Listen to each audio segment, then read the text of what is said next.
Just when you thought it was over, we started it over. Just a different chapter, but still part of the story. Spirit of a patriot, but the heart of a soldier. If you wasn't part of the grind, you can't be part of the glory. We right here, we ain't going nowhere. It's your worst nightmare. We back and they all scared. Every year is our year. The defense is top tier. Whenever you see that red and blue, it's a new era. They too scared of us. I don't know who said it was over, but they lied. The truth never miss, kicking down the door like who let him in. We been grinding and we ain't worried about the small talk. We big timers. Yeah, can't believe it, we ain't leaving. Yeah, we achieving, can't be beaten.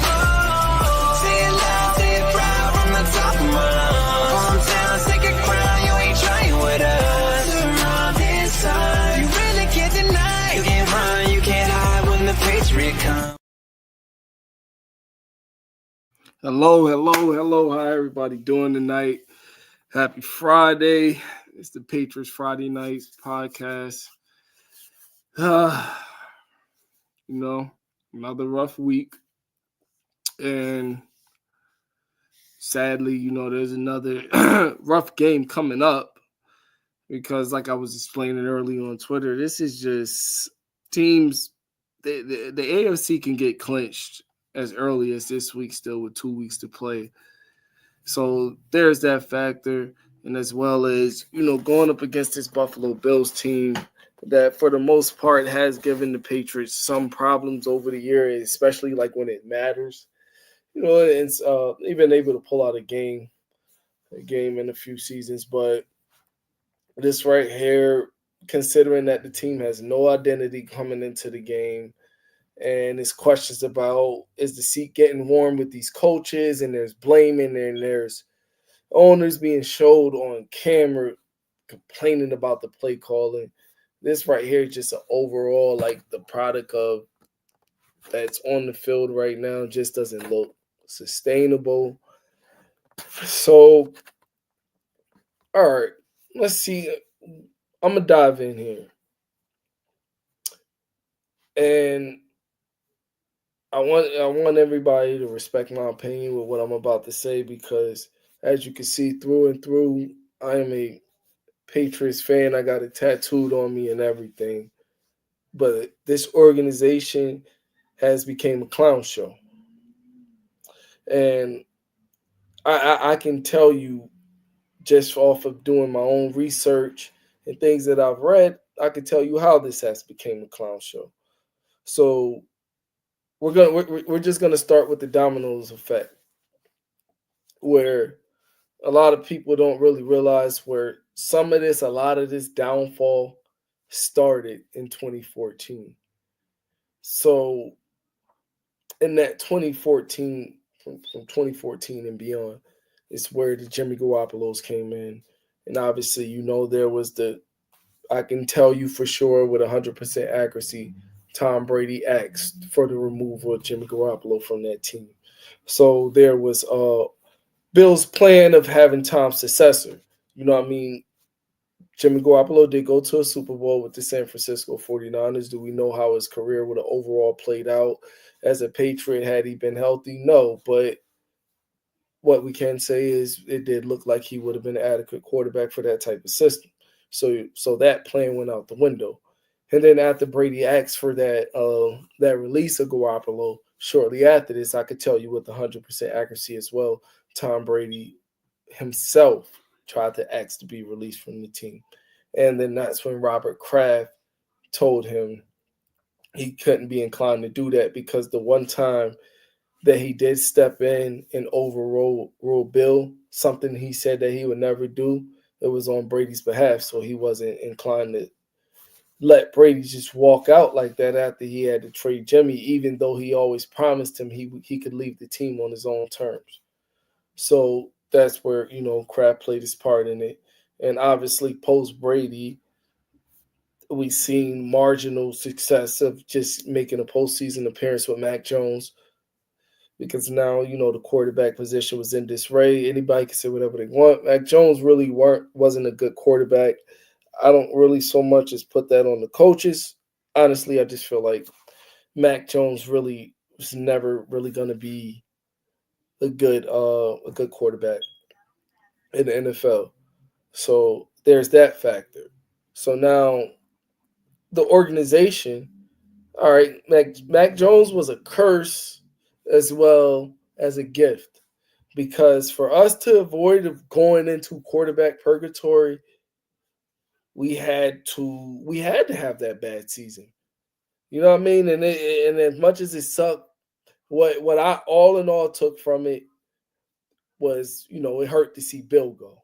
You know what I mean? Because I love Bill as just he's one of my idols, and it just there was the Patriots that I knew was out the door. So Mayo, you had to be optimistic about Mayo, but since he's came in, like I said, it isn't only the product on the field; it's also the dysfunction that's going on with the media, with the coaches that's translating these things. You got players literally taking shot at coaches, coaches taking shots at coaches, coaches taking shots at players, and owners like literally seen in the press box, just going off.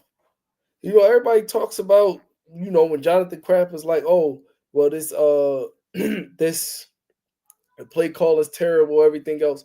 Go back and look at the clip before that where he was talking and he was going like this, and then he started saying something and he went like this, and then watch where the camera shifts down to on the field, and the Patriots are trying to hurry up and get a snap in. That's that's literally what happened on TV. Go back and find that clip, and I promise you. So what I'm trying to get at is Jonathan Kraft in the ear of the coaching staff, or is he in the ear of somebody that who's all in Gerard Mayo's mic?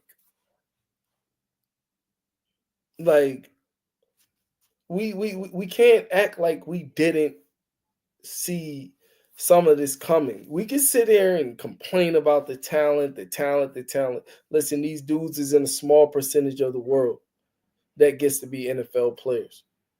I played football all my life. I believe I was pretty good, but obviously not good enough to be an NFL player, and that's okay. You feel me? There's levels to this. You feel me? There's levels to it.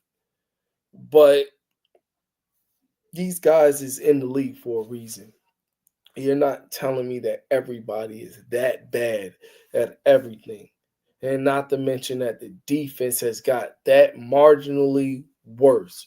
You could sit here and go at the Kyle Duggar all you want, but look at Kyle Duggar in the past years. Has anybody on that defense still performed to the level that they performed in years past?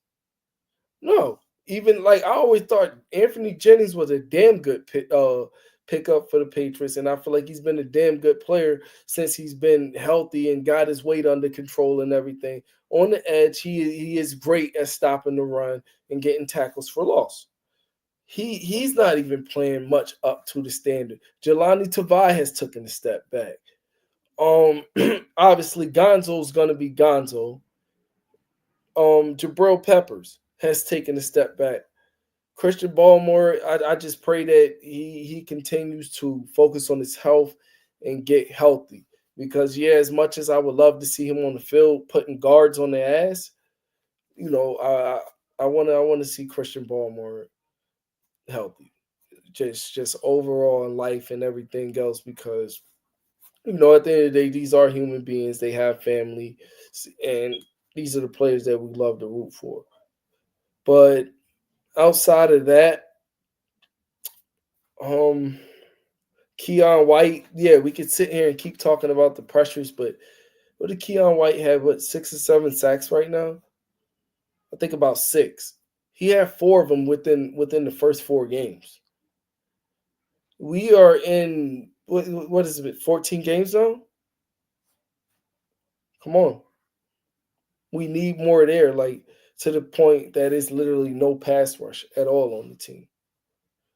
Are they? But there's ways to scheme up pressure. Are the Patriots doing that? Or the defense is just a little bit too vanilla? Because since this coaching staff has taken over, Me with a football eye, with a watchful eye, I can tell you a lot of players are out of position. Look how many players that we thought were cornerstones, that they thought were cornerstones as well, because they paid them this offseason. Has Michael Williams took a step back? Has Jelani Tavai took a step back? Has Kyle Duggar took a step back? Like I said, Baltimore, we're just going to exclude it because of health. But there's a lot of guys that got paid and aren't playing up to this standard. Can we blame it on are these guys lazy, or the coaching just ain't there? I find it just so hard to believe that you just have a team of 53 guys and maybe only 2 to 3 of them really gets it that they can play in this league, and you're saying that the rest of them is just that is extremely hard for me to believe, because there's going to be somebody in that locker room trying hard to change the narrative. And obviously, yeah, we can throw this on Drake May and Gonzo. Those are linchpin, those are cornerstones. But there has to be something. There has to be something wrong that the Patriots continuously can't draft good talent at corner or wide receiver in the early rounds, but in the undrafted phases, they get good receivers. So let me start with the wide receivers. All these wide, just in recent history, taken in the early rounds, you got your Jalen Pokes, you got your Tyquan Thorntons, and you got your N'Keal Harris. One thing I can tell you in common about those three players, they're all 6'2". And I'm going to throw in a few in after this, but they didn't. They weren't drafted by the Patriots. They were brought in. Okay. And now you look at undrafted. You had Jacoby Myers, who's 6'2" and looked well. Julian Edelman.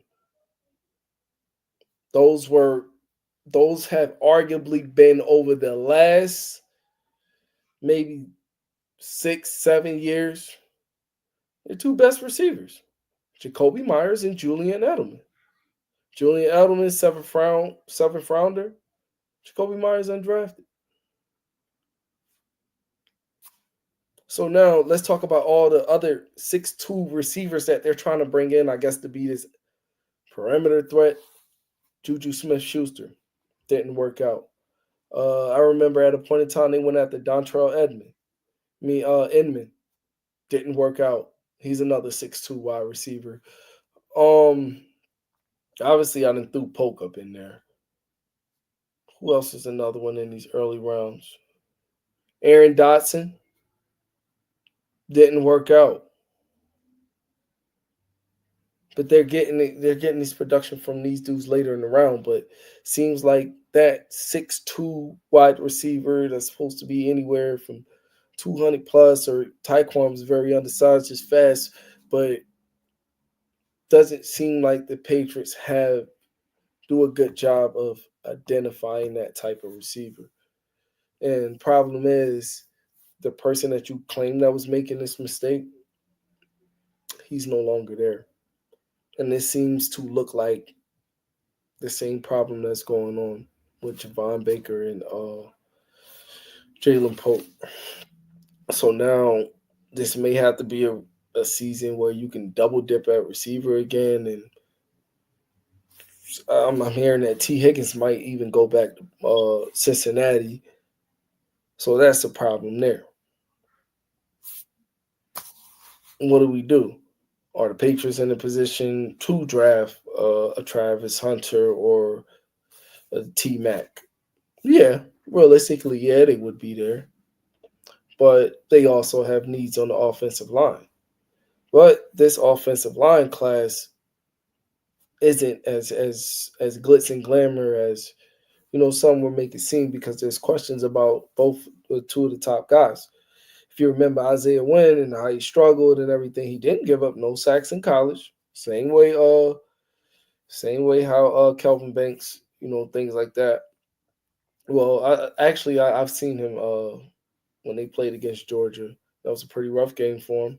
They definitely got rough against Michael Williams, who's probably also going to be another first round pick. But Kelvin Banks, he's undersized for a tackle at 6'4". I think he's about 323, somewhere around there. But it's just the height that that make me cause a concern for some teams, because that's why they're looking at a lot of this draft class that's coming in, a lot of these tackles that's coming in. They feel like a lot of them would be more better long term guards. So you have that element with Kelvin Banks, that he's a little undersized. As to where Will Campbell, he fits more of that mold at being 6'6" and 323 pounds, but he lacks the arm length that they're looking for in the NFL to go up against some of these edge rushers. Depending on which coaches you talk to, some of them say it's underrated, overrated. Some of them say it's pivotal. Like I said, that's the beauty of football. It's a schematic thing. But look at a lot of tackles that have coming out in recent history. A lot of them have been getting switched over to guard. It's, let's be real, it's hard to play out there on the edge in the NFL. And more, there's more edge rushers coming in. And especially if he got a partner in the middle and then on the other side of the defense, his secondary. Yeah, so what do the Patriots need? Like they're in a position where they got to take every best available. But at the same time, while you're trying to build this team, you're still trying to evaluate your head coach. So now the problem becomes, okay, let's just say you fire Gerard Mayo and you keep Elliott Wolf.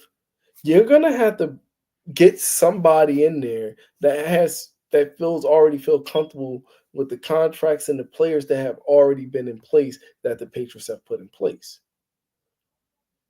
Because for you to actually come over and take the reins of this team, they need things as well versus what's already there. So that's going to have to be a working relationship. But there has to be some type of changes at coach. And Gerard Mayo, they're saying that they're going to get him help. Like, what exactly is about to happen with Gerard Mayo? Because you're going to sit here and keep him for how long? How long are you going to keep Gerard Mayo? Because then what if it looks like this next year, but you only won 6 or 7 games? Oh, yeah, we want to keep him. Do you trust in any given game that Gerard Mayo is going to outcoach a Mike McDaniels? Do you trust that he's going to outcoach a Sean McDermott? The Jets? Whoever walks up in there, if you ain't got the Madden Raiders, I guess you ain't getting traded to the Jets. They put together a Madden roster with a 40-year-old quarterback. Because, see, Madden don't take into account for that. I actually think Aaron Rodgers still got an X factor on there. So, Madden, y'all bogus for that. But out of all seriousness, so this is bad. This is bad because as much as the Patriots claim that they don't want to be that organization that hires and fires people, that's exactly what you're going to have to do. Because at the same time, as much as I love Drake May too, and all the talks that, yeah, well, we got to protect this young man. We got to listen. He's a football player, and there's also 10 other guys that's on the field with him that you ain't talking nothing about protecting, that's putting their body on the line and everything. All right, so is it that you guys are putting them in the wrong position? Who the hell wants to keep going out there and putting their body on the line when they feel like you calling bad plays? But these players are not supposed to say nothing to the media. But yet you got Gerard Mayo that comes out and say whatever he wants out of his mouth, that the team is soft and everything, then he walks it back. This is like literally, is the league making fun of the Patriots, and the Patriots is just going right along with it and buying right into it. There is legitimate New England Patriots hate in this league.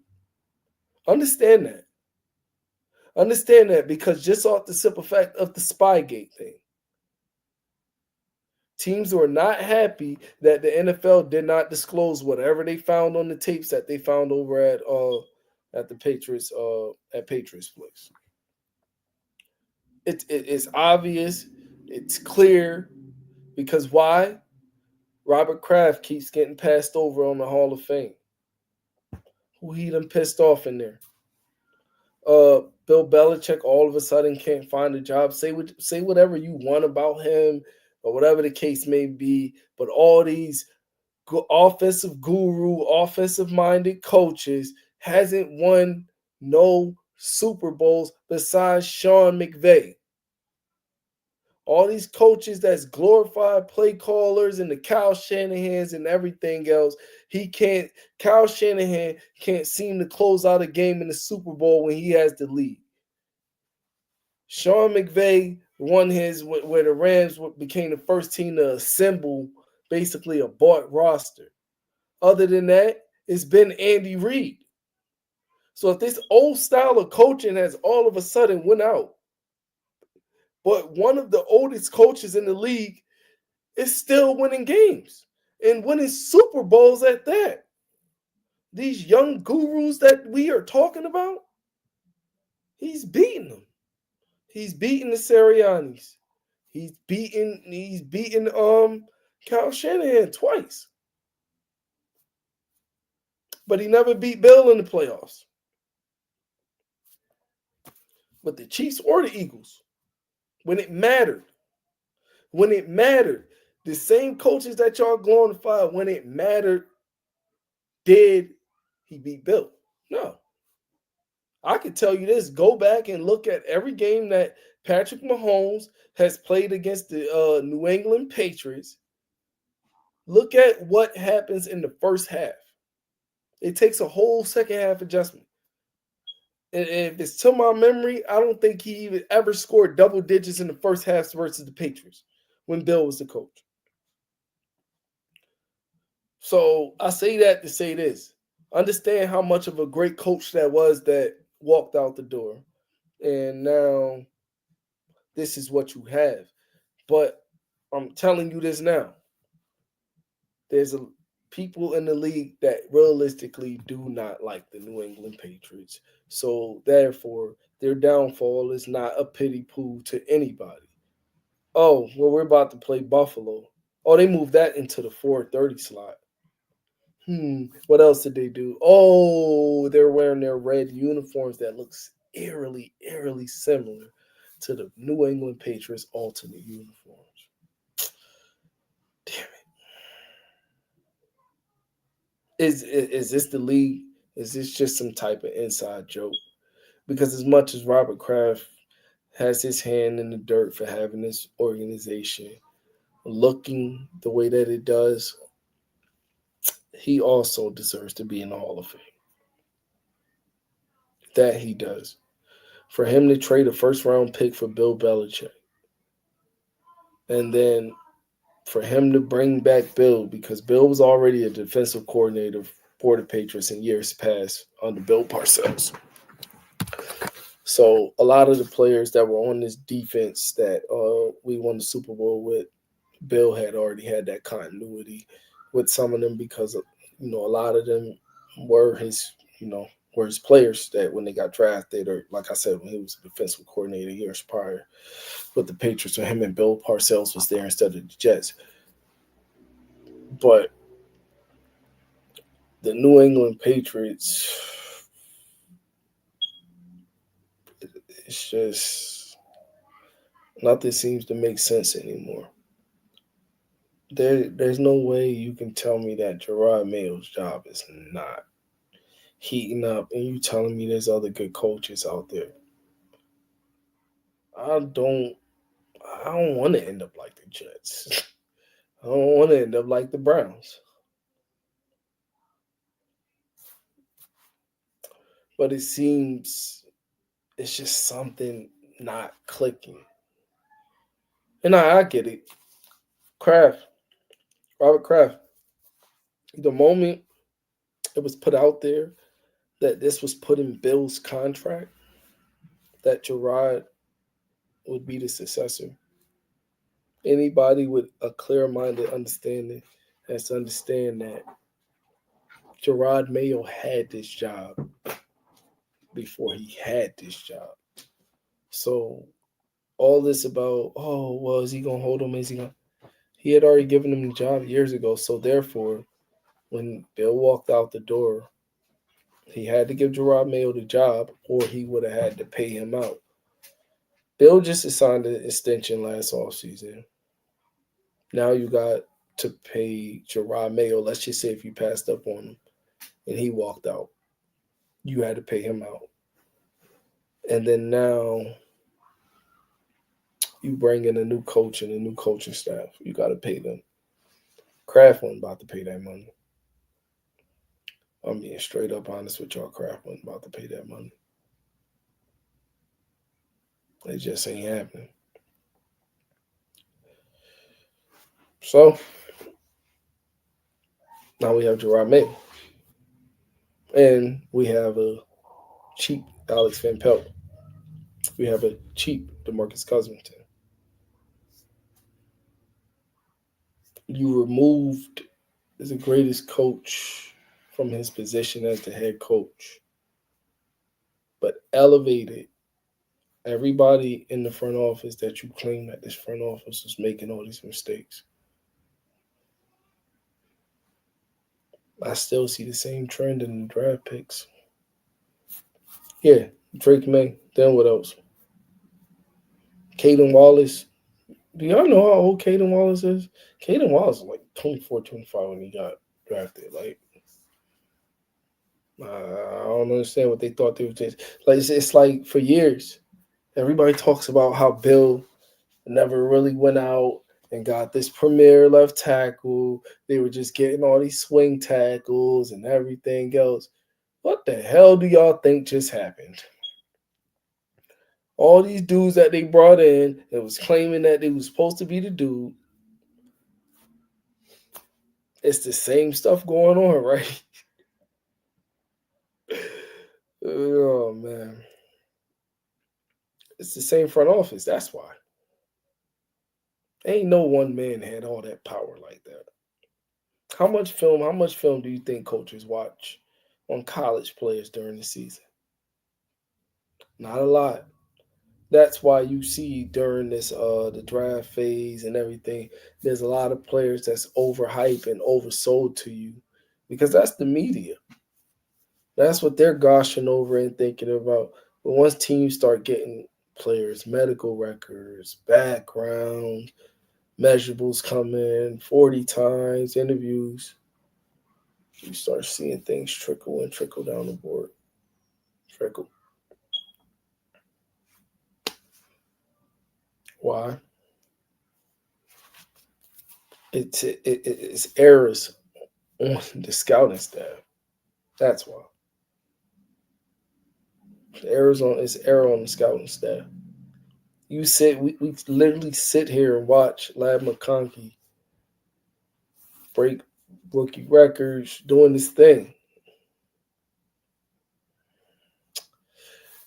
That's the pick that the Patriots traded to the Chargers. So realistically, we could say that the New England Patriots traded Lab McConkey to the Chargers.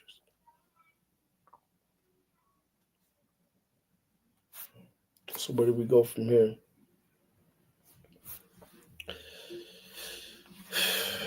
With Buffalo, we know it's going to be a snowy game. Definitely not good for New England, who can't stop the run, and Baltimore's back out on injury. So I'm not going to spend too much time tonight talking y'all head off about this stuff because we'll just see what happens over the next couple of weeks if Gerard Mayo come back and coach his team, or do we get wise early? Get wise early in the process, and if everything is to make sure that Drake May got what he needs on the offensive side of the ball, make sure Gonzo has what he needs on his side of the ball, and wise up and get us a better scouting staff and a better coaching staff. Because if it's like, oh, okay, if Alex Van Pelt care about Drake May's um, development that much, if we did bring it to a new coaching staff, would he be okay with taking a step back to just being the quarterback's coach? Because that's what everybody's going on and on about the development and everything of Drake May. Because can he be realistic with himself that his play calling hasn't been up to standard? But like I said, the media and everybody else makes it okay for the coaches to come out here and scapegoat the players. Oh, well, if he had better talent, the players, and better talent, and the player. Listen, New England Patriots had an opportunity to get a tackle or something in last year's draft after selecting Drake May in the earlier rounds if they wanted to. They went and picked off of Pittsburgh's tree, Chusta Okorafor, whatever his name was. That didn't work out. Then you got freaking Caden Wallace. He gets hurt. Didn't really look that promising in the first place.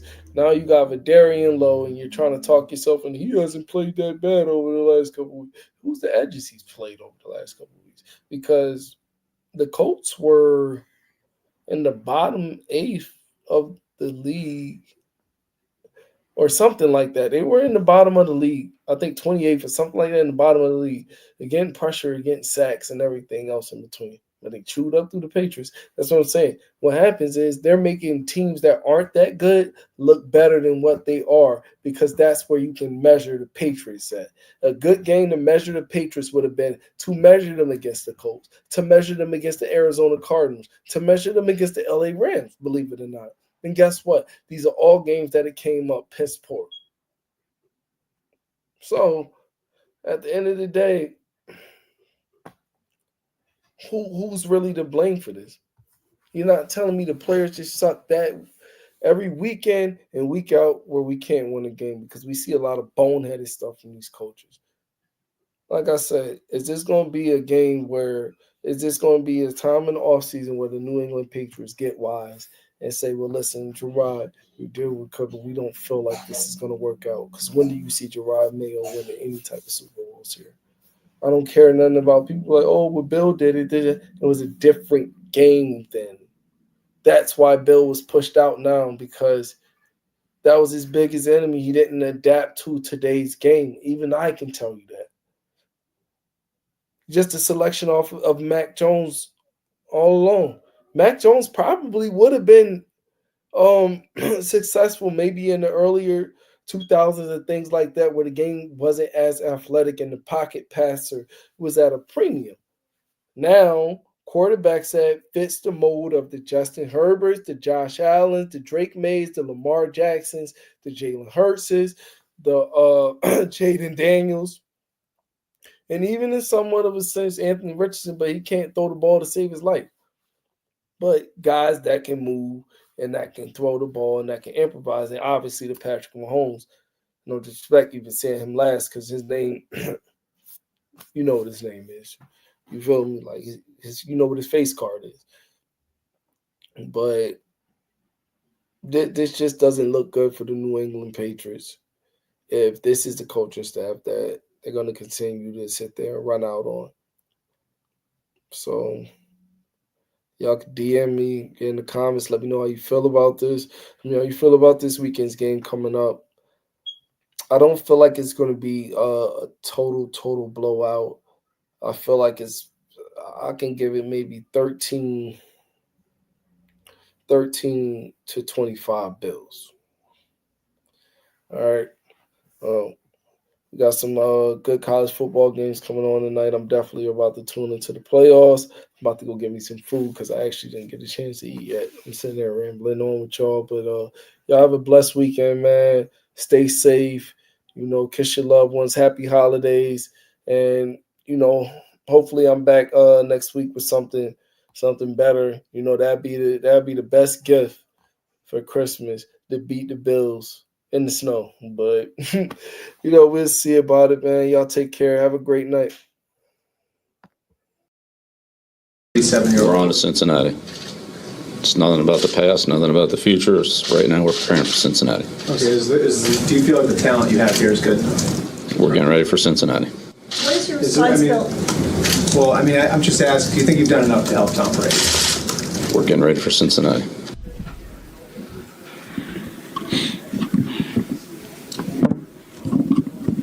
Stupid thing.